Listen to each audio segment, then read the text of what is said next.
Conor, welcome. It's great to have you here. Before we hear you play, why don't you tell us a little bit about how you got into playing the violin? Sure. Gosh, it was a long time ago now. We're actually not very sure. I remember asking my parents about this, and we remember getting my first violin, but not so much about how it came about. I went to a tiny primary school in South Shropshire. I think we had maybe 20 kids maximum at one time.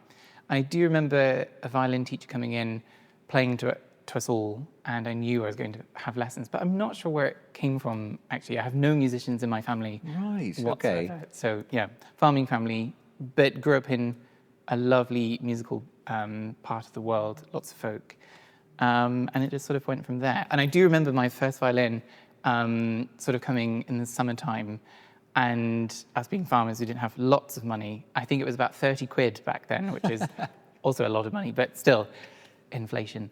And I remember we had to pass it around the whole family first for everyone to have a go before I did, because it was an early Christmas present for the summer term. So violin's a reasonably popular instrument for young people to start playing, but how did you end up specialising in Baroque music and the Baroque violin? You know, that's probably also from the folk background that I had.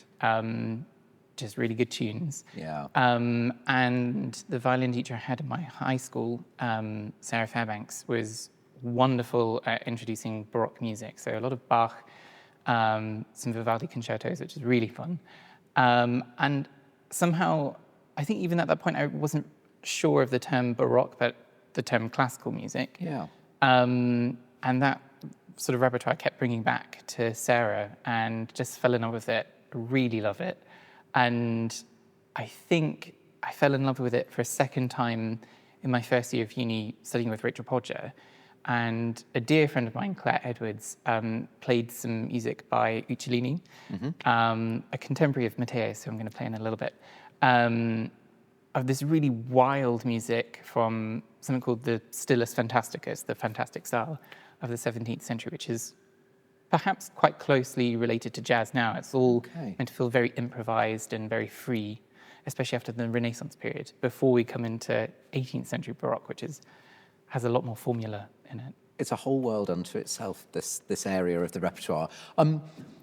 Explain to us a little bit about what distinguishes the not just the music itself, but the instrument you play. You are performing on a Baroque violin, which is very different to a modern violin. So just explain a little bit about the differences. Actually, I'll probably start with the bow, because I think that's the most immediate physical difference. So this being an early 18th century replica, because the surviving bows are quite rare. You just chuck them away, buy a new one back then. So as you can see, it's a bit like an archer's bow, which is probably where the name comes from. Sort of swell in the middle and a decay towards the tip, which gives quite a natural human-style voice. And you can really get an organic sound from it.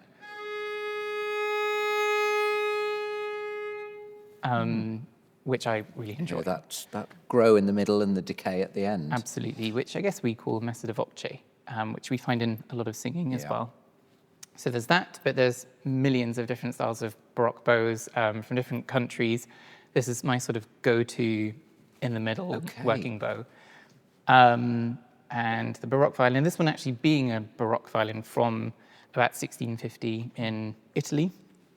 The most immediate difference, I would say, is the neck. So the neck is at a 90 degrees angle to the body, whereas a modern violin would have a bit more of an angle this way.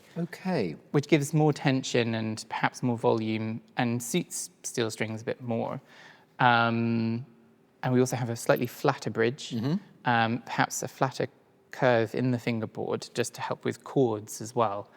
I'm not a luthier, so sorry to all the luthiers out there, but we also have a different sound, different bass bar, which I think helps with lower tones. I think we have quite a sort of earthier sound because of that, in whichever way it works.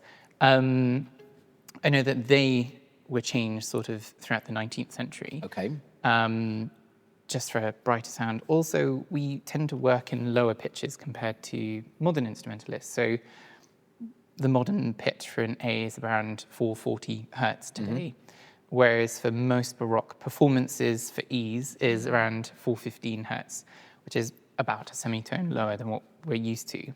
However, for most repertoire, if we want to get really historical, we would probably find ourselves on a huge array of pitch.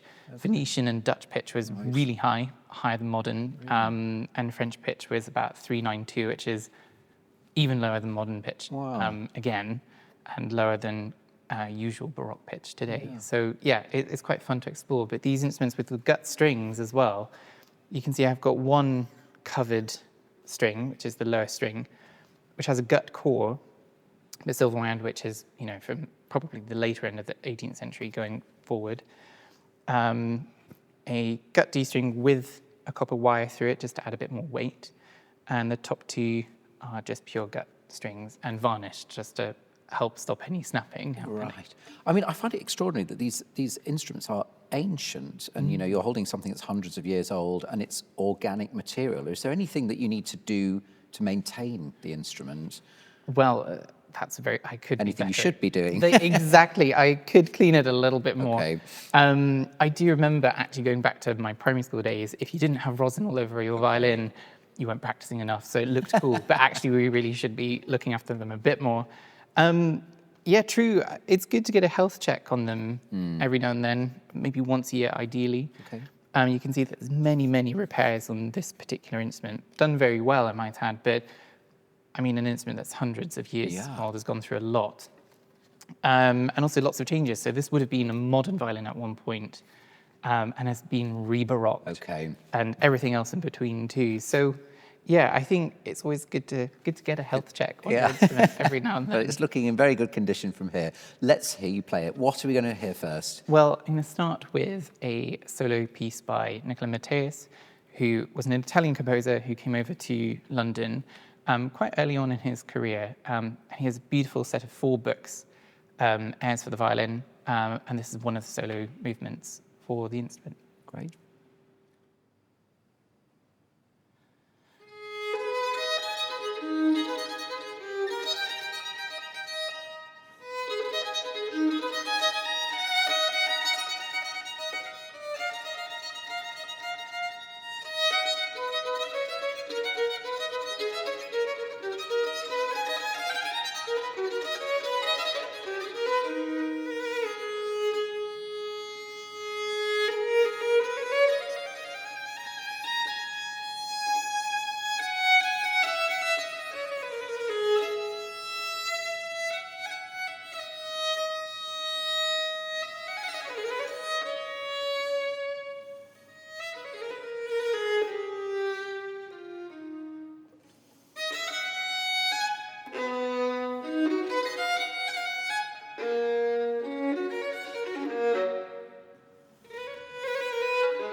Fantastic. You said to me that Matteus influenced Purcell, or that it's understood that one influenced the other. Can you tell us a bit more about that? Absolutely. There's one story I'm not sure if I have a strong source for, but I do remember being told in my studies that Matteus somehow got over to London, most likely walked a fair amount of that, apparently with a violin underneath his coat, which is quite sweet.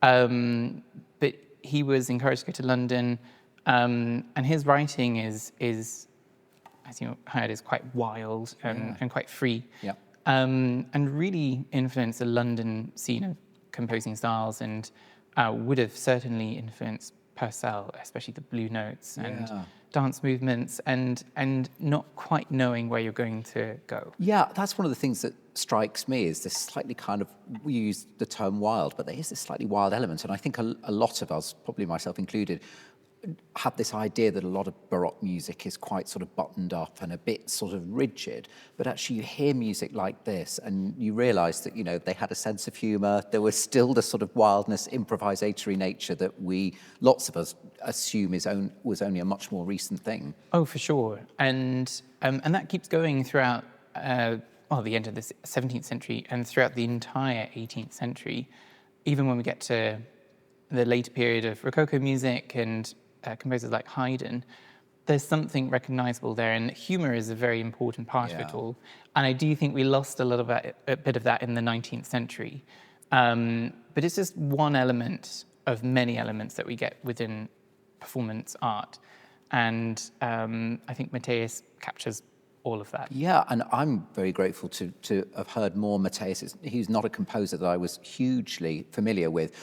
But next up, we have a Baroque composer who's a little bit better known. Yes. Could you tell us what we're going to hear now? We're going to hear a prelude by Telemann, who's a composer I also really love, who's, as we all know, an 18th century composer of the High Baroque and contemporary to Bach. And much like Bach, also wrote these solo works for violin. They're perhaps a little less known, but being very Telemann, they're very touching and very, very musical. Yeah, my knowledge of Telemann is mostly through some of the keyboard pieces, which I've attempted to play many years ago now. But again, I remember being struck by those pieces that was still this playful quality, there's a sense of humour in there, there's a lightness, but also, moments of great beauty and sincerity within it. Oh, for sure. I mean, he had court jobs and church jobs, and also wrote sort of a collection of folk pieces. He travelled quite a lot of Europe and Eastern Europe and wrote down snippets of folk tunes. And you can see a lot of those influences in quite regal works. There's this one incredible concerto for flute and recorder, accompanied by strings. And the last movement is just a big folk jam. It's Great. incredible. Yeah. So, yeah. Great, looking forward to hearing it.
Superb piece of Telemann, thank you.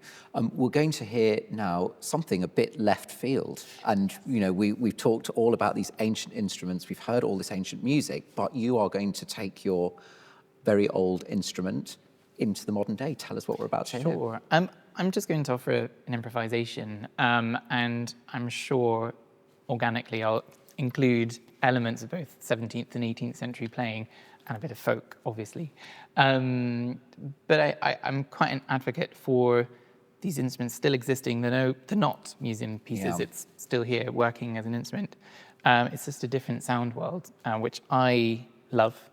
And many more composers these days are writing for what we would say Baroque instruments, Yeah. but they are now making quite a presence in modern compositions. Yeah, So- and as you say, not just about the physical instrument, but about the music itself. We shouldn't necessarily think of it as this isolated, ancient thing that you know, we look back at. Absolutely. It can be connected to the present day. Music can be improvised and written for these ancient instruments. For sure. I mean, for as long as it existed throughout what we call the Baroque era, they didn't know that they were in the Baroque Yeah, era. exactly. It was always a contemporary instrument, so... What are the influences, or is there anything that we should listen out for particularly? I think it's just because it's a fancy word that when I first learnt as a student, I thought, wow. Barrelage, which is just chord spreading across Yeah. the strings, which I find really fun. Vivaldi uses them quite a lot in concertos, and you hear it sometimes even in Matthäus, and sometimes you see it written as just a block chord, and you, the performer, gets to decide what kind of barrelage you'd like to do. So I'll give a little bit of that. Here we go.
Conor, it's been great to have you here today and wonderful to hear you play and hear the ancient and the modern all played on your very beautiful violin. We wish you well with everything that's ahead. Thank you very much, and lovely to see you again.